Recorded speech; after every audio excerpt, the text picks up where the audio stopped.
Loan growth momentum. We continued our healthy growth of 22% year-on-year and 4% quarter-on-quarter, driven equally by consumer and corporate business. Our vehicle business maintained 21% growth. BFIL originated loan growth was improved to 14% year-on-year. Other retail growth remains strong at 27%. We're thus seeing loan growth momentum across segments. Deposit traction. Our retail deposit growth as per LCR accelerated to 21% year-on-year versus 19% in the previous quarter. Share of retail deposit improved to 43.4% versus 42.6% in the previous quarter. Our savings account book too grew by 6% quarter-on-quarter, reversing the attrition trend for the past few quarters. Overall, we achieved the total deposit growth of 15% year-on-year and 3% quarter-on-quarter, driven by granular retail growth. Continued investment in new initiatives. We continue to invest in our franchise both in physical as well as digital distribution, scaling up our presence in new products and customer segments. Our affluent deposits grew to 44,400 crores, up 22% year-on-year. NRI deposit grew to 37,200 crores, up 39% year-on-year. Our home loans pilot has reached 665 crores. We have hired around 12,600 employees in our distribution over the last 4 quarters. Improving asset quality. Our gross slippages reduced from 1,603 crores to 1,376 crore quarter-on-quarter. Our restructured book too reduced by rupees 475 crores from 0.84% to 0.66% quarter-on-quarter. Our net NPA is at 0.58% with a provision coverage ratio stable at 71%. Our contingent provisions are now at 1,700 crores with the total loan-related provision at 121% of gross NPAs. Sustaining profitability of the franchise. Our net interest margin improved by 1 basis point quarter-on-quarter and 8 basis points year-on-year to 4.29% with effective balance sheet management. Client fee income grew by 19% year-on-year, driven by continued retail momentum. Our PPOP margin to loans for the quarter was at 5.5% versus 5.6% quarter-on-quarter. Steady improvement in return ratios. Our profit after tax grew 4% quarter-on-quarter and 30% year-on-year to 2,124 crores. Our return on asset was at 1.90% and return on equity was at 15.24% for Q1. Our capital adequacy remains healthy with CET1 of 16.44% and overall CRAR at 18.4%. Now coming to financial performance for the quarter.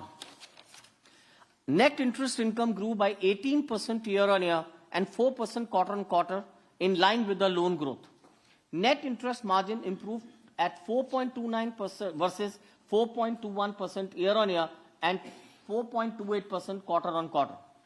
Our income grew by 14% year-on-year and 3% quarter-on-quarter.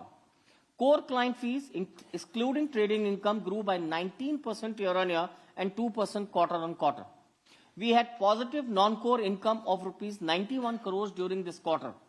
Share of retail fees improved from 73% to 73% from 70% year-on-year.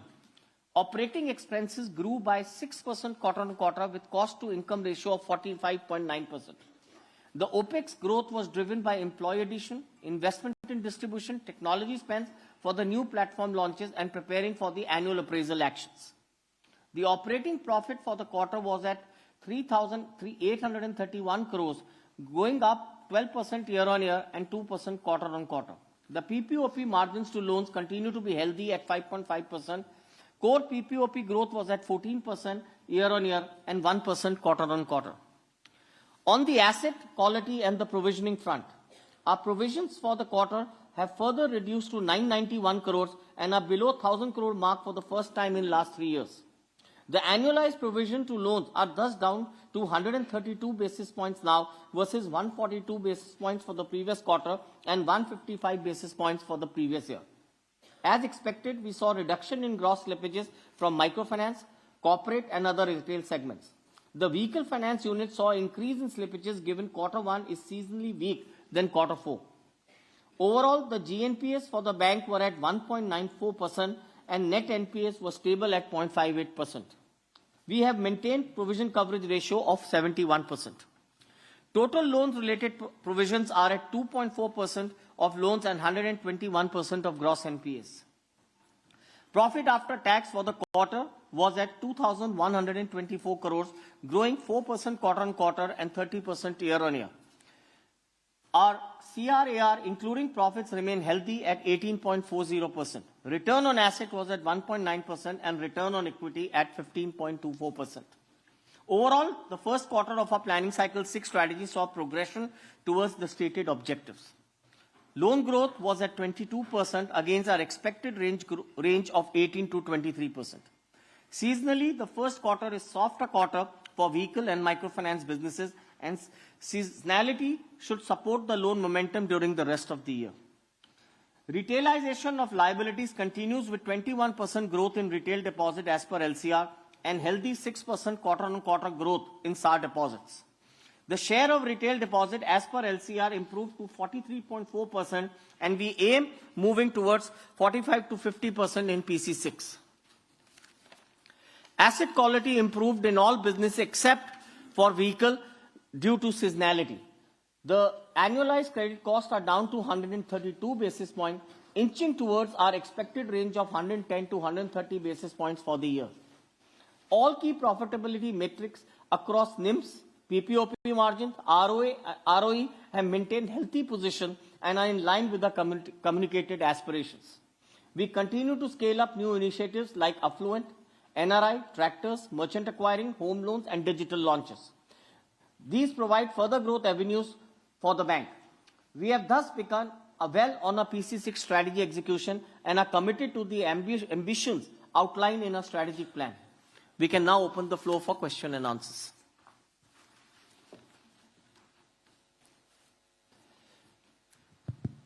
Janitya from Money Control. Yes. So you had previously said that you'll be meeting a couple of days, after some days, concerning fundraising. So wanted to understand some clarity if you could give in as to what the purpose is and what's the amount you're looking at.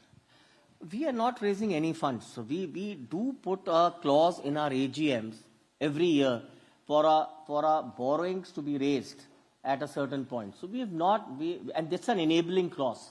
We are well capitalized as of now, and we don't believe that we need to do a fundraising or a capital raising right now.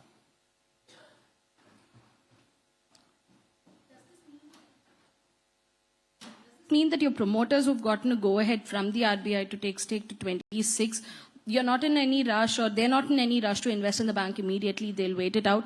And the bank has also stated pretty much in the past that there are intentions to get into insurance, asset management, wealth management, and so on. Would this inflow of money that comes in be deployed into parabanking activities rather than more banking? So we don't have the license for parabanking as of now. So unless and until we get a license for parabanking, we can't talk about it. That's number one. Number two, like I said, we are well capitalized as of now, and we don't need the capital. For promoter to infuse funds into us, I think we need to first decide what is the source of, what capital do we need at any point of time. We don't need capital as of now. And I think the question of raising capital does not arise. I would also like to ask one question regarding your business side. On the CV segment, where exactly, presentation is not uploaded on the website, on the exchanges, we couldn't see the numbers here as well. So if you could take us through how the buckets are functioning there. And there's been quite a lot of demand, or rather supply, from NBFCs as well. A lot of them have rebounded, so have the small finance banks. So how is your pricing today on the CV segment vis-a-vis the entire competition? So we operate in a very different segment, and we operate in what we call as the SRTO segment. And I think we have a very good positioning in that segment.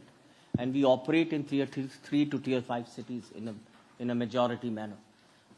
If you look at the top 2 players, and you will see that the top 2 players have never lost market share in this segment because of their ability to continue with the business over the cyclical downturns. We've been in this business for 33 years, and we believe that we have loyal customers who continue to be with us during up times, bad times, and good times.